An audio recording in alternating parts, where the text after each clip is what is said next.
الحمد لله رب العالمين والصلاة والسلام على سيد المرسلين وعلى آله وصحبه أجمعين أما بعد. محترم سامعین کرام، صحت، عافیت اور فارغ وقت زندگی میں اللہ تبارک و تعالیٰ کی عظیم ترین نعمتوں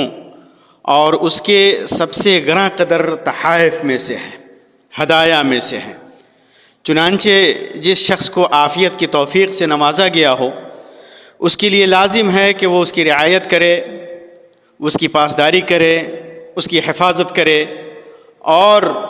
اسے ان چیزوں سے بچائے جو اس کے منافی ہیں، ضد ہیں. نبی اکرم صلی اللہ علیہ وسلم نے ارشاد فرمایا، دو نعمتیں ایسی ہیں کہ اکثر لوگ ان کی قدر نہیں کرتے،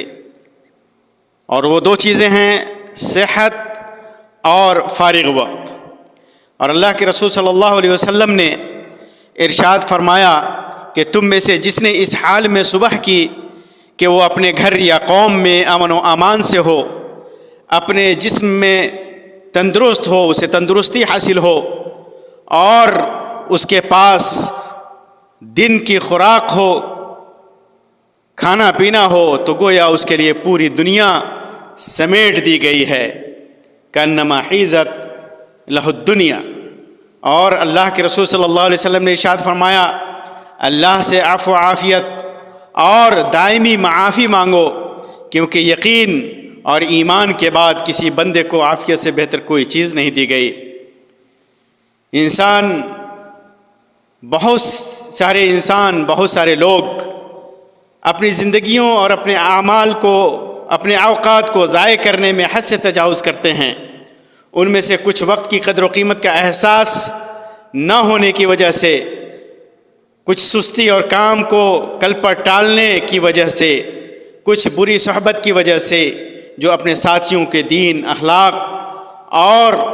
وقت کو برباد کرنے کا کام کرتے ہیں.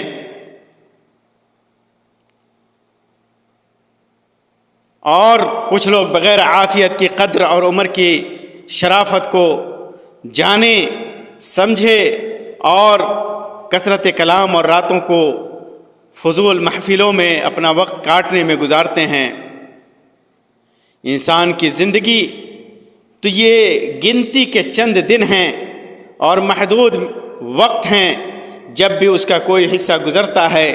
تو عمر کا ایک حصہ ساتھ لے جاتا ہے. انسان پر واجب ہے کہ وہ اپنا محاسبہ کرے، اپنی زندگی اور فراغت کا فائدہ اٹھانے اور اپنے کاموں کو پائے تکمیل تک پہنچانے کے لیے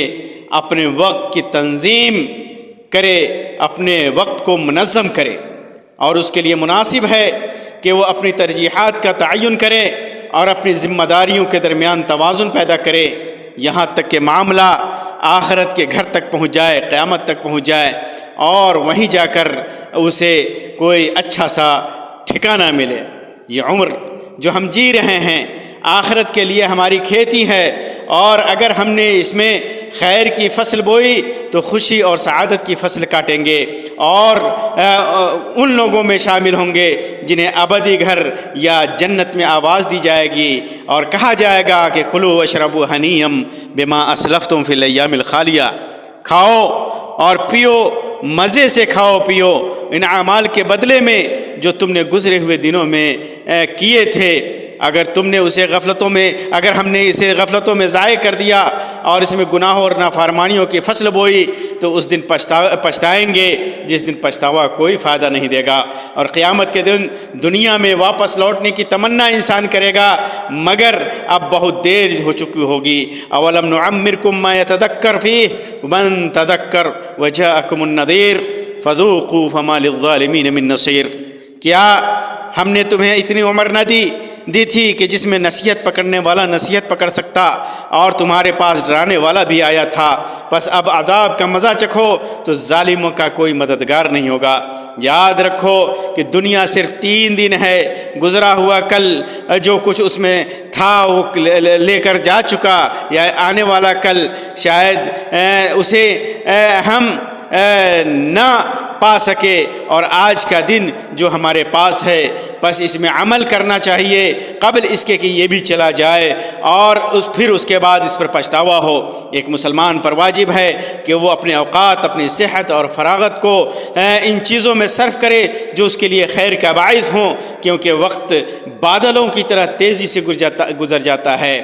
اللہ کے رسول صلی اللہ علیہ وسلم نے ارشاد فرمایا، قیامت کے دن کسی بندے کے قدم اپنی جگہ سے نہیں ہٹیں گے یہاں تک کہ اس سے اس کی عمر کے بارے میں نہ پوچھ لیا جائے کہ اس نے اپنی عمر کو کس چیز میں فنا کیا، کس چیز میں ضائع کیا، کس چیز میں صرف کیا۔ خاص طور سے جب ہمیں فراغت اور چھٹیوں کا وقت ملے، خاص طور سے چھٹیوں کے ایام میں ہمیں خود اپنی تربیت کرنی چاہیے، اپنے اعمال کو درست کرنا چاہیے، اپنے وقت کو منظم کرنا چاہیے، اور اپنی آل و اولاد کو بھی ایسی تعلیم دینی چاہیے کہ اپنی ان چھٹیوں کے وقت کو اور فراغت کے وقت کو غیر شرعی امور میں نہ خرچ کریں، بلکہ ضائع نہ کریں، بلکہ انہیں اچھے اور نیک اعمال میں استعمال کریں، تاکہ ان کی اچھی تربیت ہو اور ان کی جو معصوم زندگی ہے وہ معصوم زندگی آگے چل کر نیک اور صالح بنے، اور ابھی ہم ان کی نگرانی کریں گے تو آگے چل کر انہیں ان کی نگرانی کی ضرورت نہیں پڑے گی، کیونکہ وہ خود بخود تربیت پا چکے ہوں گے اور ان کا دل نیکیوں کی طرف بھاگے گا، غفلت سے اور وقت کو ضائع کرنے سے وہ دور ہوں گے۔ نمازوں کو ضائع کرنا خاص طور سے دیکھا جاتا ہے کہ چھٹیوں کے ایام میں لوگ اور ان کی اولادیں چھٹیوں کو چھٹیوں میں اپنی نمازوں کو ضائع کرتے ہیں، جبکہ نماز کی اتنی اہمیت ہے کہ اللہ تبارک و تعالیٰ نے فرمایا فویل للمصلین الذین هم عن صلاتهم ساہون، ان لوگوں کے لیے تباہی ہے، ان نماز پڑھنے والوں کے لیے تباہی ہے جو اپنی نمازوں سے غافل ہیں۔ اور اللہ تبارک و تعالیٰ نے فرمایا ما سلککم فی سقر قالوا لم نک من المصلین، جب جہنمی پوچھیں گے ایک دوسرے سے کہ کسی سے کہ تمہیں کس چیز نے جہنم میں ڈالا ہے، وہ کہیں گے ہم نماز پڑھنے والوں میں سے نہیں تھے۔ اس لیے ہمیں خاص طور سے نماز کی حفاظت کرنی چاہیے ان ایام میں، فراغت کے اوقات میں، اور اپنے بچوں کو تربیت کرنی چاہیے۔ اس کے علاوہ ان فرصت کے ایام کو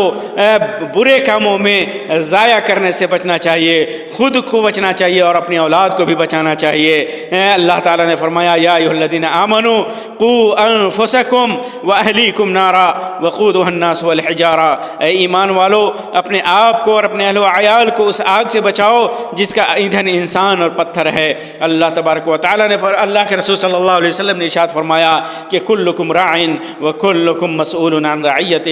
کہ تم میں سے ہر ایک نگراں ہے اور تم میں سے ہر ایک سے اس کی رعیت کے بارے میں سوال ہوگا۔ تو میرے محترم بھائیوں، جو فراغت کے وقت ہمیں ملیں انہیں غنیمت سمجھنا چاہیے، انہیں اللہ تبارک و تعالیٰ کی اطاعت میں، نیکی میں اور خود اور اپنے اہل و اولاد کی تربیت میں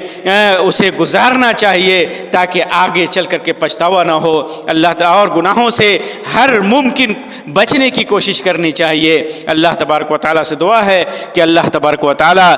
ہمارے اوقات کو نیکیوں سے بھر دے۔ اللہ تبارک و تعالیٰ ہمیں توفیق دے کہ اپنے تمام اوقات کو اس کی طاعت میں گزاریں، اس کے دین اور شریعت کی خدمت میں گزاریں، اس کے دین اور شریعت پر عمل کرنے میں گزاریں۔ آمین یا رب العالمین، وآخر دعوانا ان الحمد للہ رب العالمین، وصلی اللہ علی خیر خلقہ وسلم، والسلام علیکم ورحمۃ اللہ وبرکاتہ۔